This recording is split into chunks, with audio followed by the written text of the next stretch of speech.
Welcome to In Here Fetish. I'm going to scream the word fetish. I'm your host, Diaz Pantera, and we're here with the Juzear Dragonfly 81T, which is not a sexy name. We're in Dragonfly is nice. We all like dragonflies, right? Those are cute, cool looking things. They have 4 wings. They fly better than any plane. Like, that's why they're in Dune. But Juzear and the 81T part. So now, I did the 61T and was quite in love. So when they were begging me to do, like, hey, can you do the 81T? I want to do the 81T. Can you do the 81T? I was like, all right, let's look. And it's $237.49. And it's a single dynamic plus 8 balanced armatures. So it is a lot. There's a lot going on inside of these very fucking pretty things. I know she never take them on because I want to go back to listening to. Oh, did it change the songs? Damn it.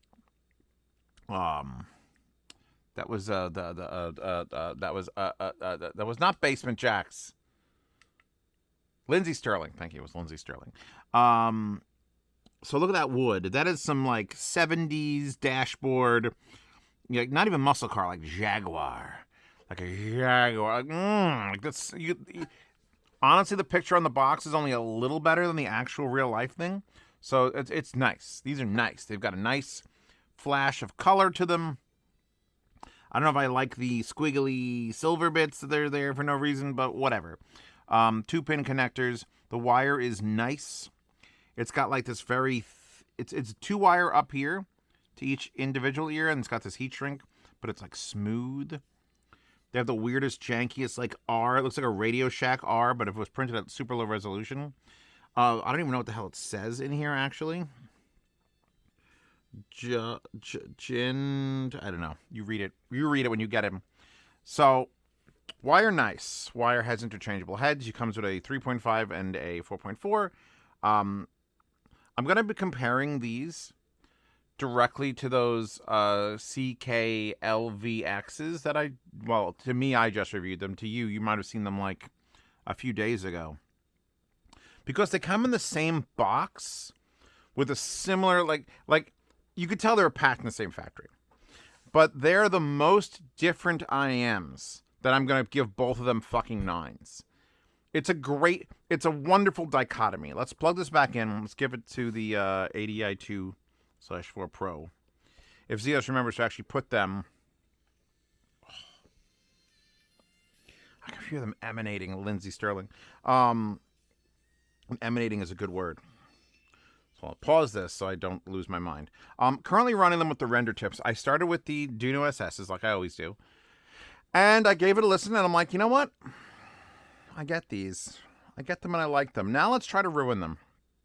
And my render tips, which are foam and silicone, will either enhance the thing you love or ruin the thing you love. Those are the only 2 options.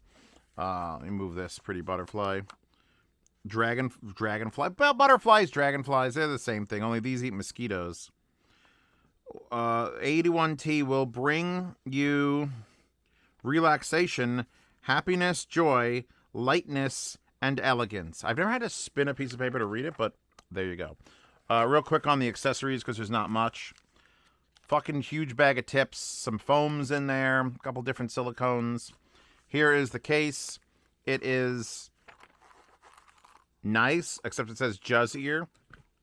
You do get the 3.5 adapter in case you want that. You got a pretty little freaked out thing of a butterfly. Oh, I keep calling it a butterfly. It's Dragonfly. Dragonfly. Like the dragons. Oh, fuck. Okay, all right. So my review of, and I still have the tab open for it actually. I just did the Meyer CKLVX 6D-62, and it's $212. It's a few bucks less, $237 versus $212.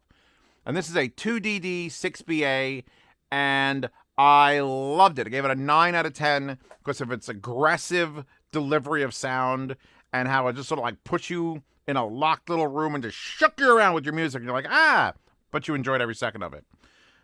And the things I said that IEM doesn't do, This IEM does.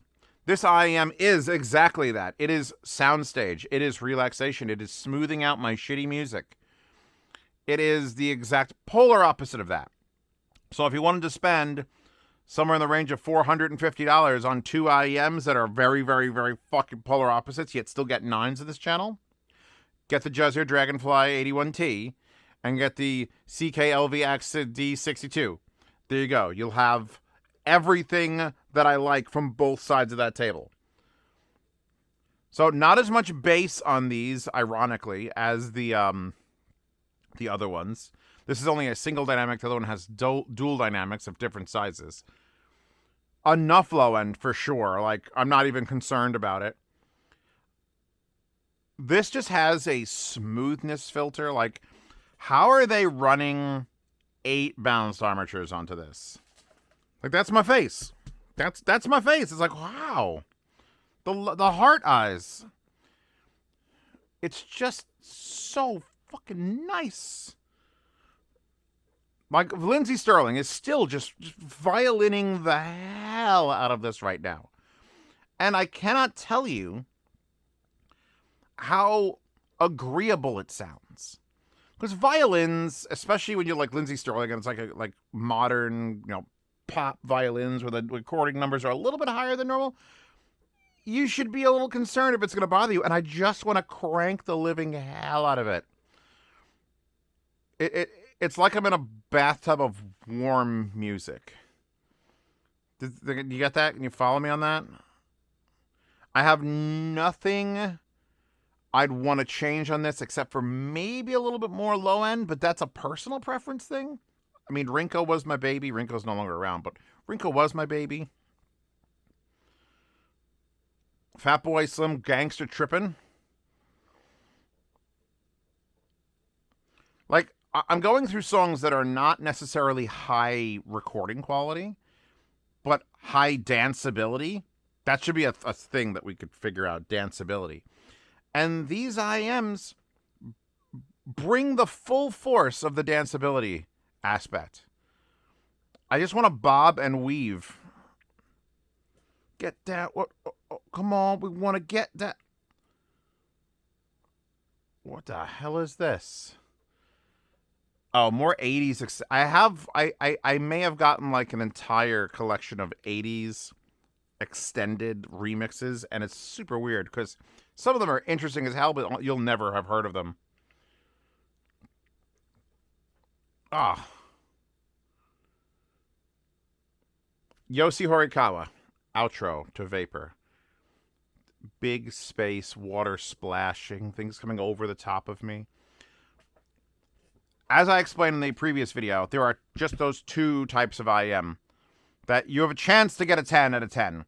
The middle is boring. No one wants to be in the middle.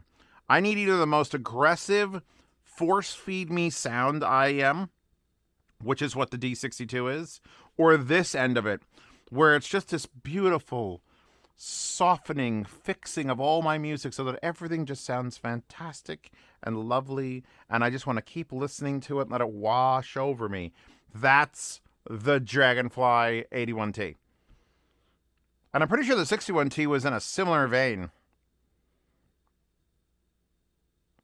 I haven't had a track come on that I'm just like, oh, this sounds like shit, I don't want to listen to it.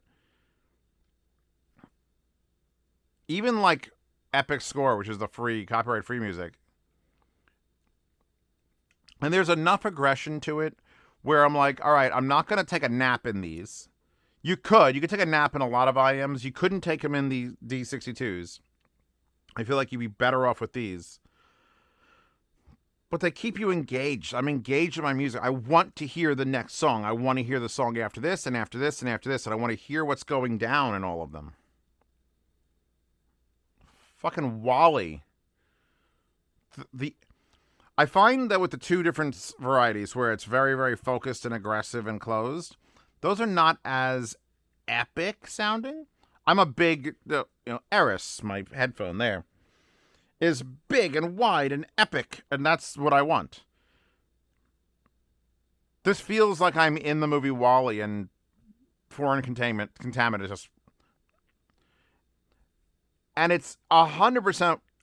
Like the cost, I was worried about the cost being, you know, it's $250 regularly. Currently, you can save $12. But for what it's got, and it doesn't have much, this thing is relying solely, here we'll give her a forehead tattoo of a dragonfly. This thing is relying solely on its merits for sound delivery, and it is pulling it off. I ignore all that shit. The second generation composite carbon-based coated polyurethane folded membrane dynamic with Juzear 4 custom BAs and mid-frequency. It's doing that's another thing. It's doing a really good job of combining 9 fucking drivers and not sounding like a broken piece of shit. That is a thing that you have to concern yourself with. Both this and the 62, the DK62, or VK6, both this and that, both had a fuckload of drivers. That one had, 8? This one has 9. And they both sounded coherent to the point where I was, like, not concerned. I've always been a big advocate of, like, single dynamics. Just give me a single dynamic and tune it properly. And that's a very natural sound. Sometimes it's wide, sometimes it's more aggressive. But when you're dealing with this many parts, and there's lots of moving parts in here, to get it to sound like, ooh, is a very difficult thing to do. So Juzear, which I hate their name, has pulled that off.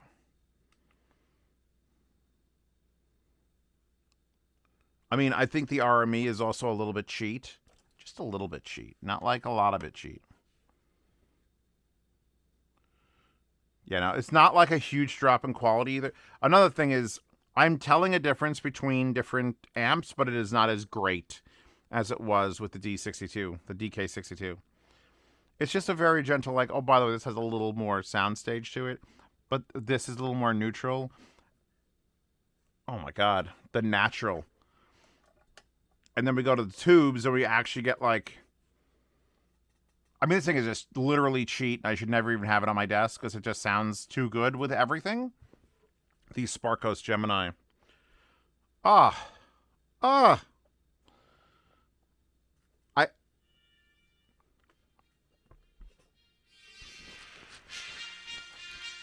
can't tell you. Obviously, I'm trying to tell you how good they sound, but you're just gonna have to take the 9 out of 10 for what it's worth. I'm so close to 10 out of 10. I'm just like this close to 10 out of 10. It just doesn't have enough accessories. I mean, it's got like okay stuff. For $250, this is like, there's a lot going on in the sound I don't expect. If this was $500, this would be an unacceptable amount of things. As much as I love my little butterfly, fucking this terrible looking butterfly that just goes around eating mosquitoes all day. Yeah. But for the looks, they're actually a lot thinner than the other one, the D62s. They're quite a bit thinner. They're still not small, but this is more like a normal-sized IEM. Actually, they have the same vents as the other one, too. So they're probably coming out of the same exact factory, and it's just completely different tunings and brandings.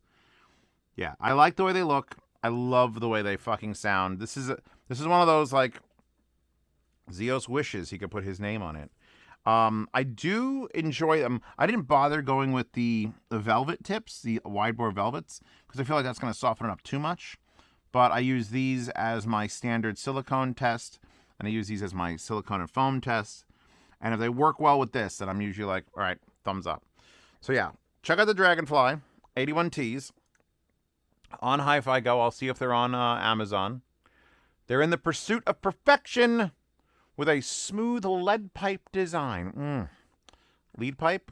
Lead pipe. I could say it's lead, and then it's funnier. But anyway, wallpaper in the wallpaper hoard. These available. This may be still available. Probably not, though. I have a Reddit post with all these. Check out all my collabs.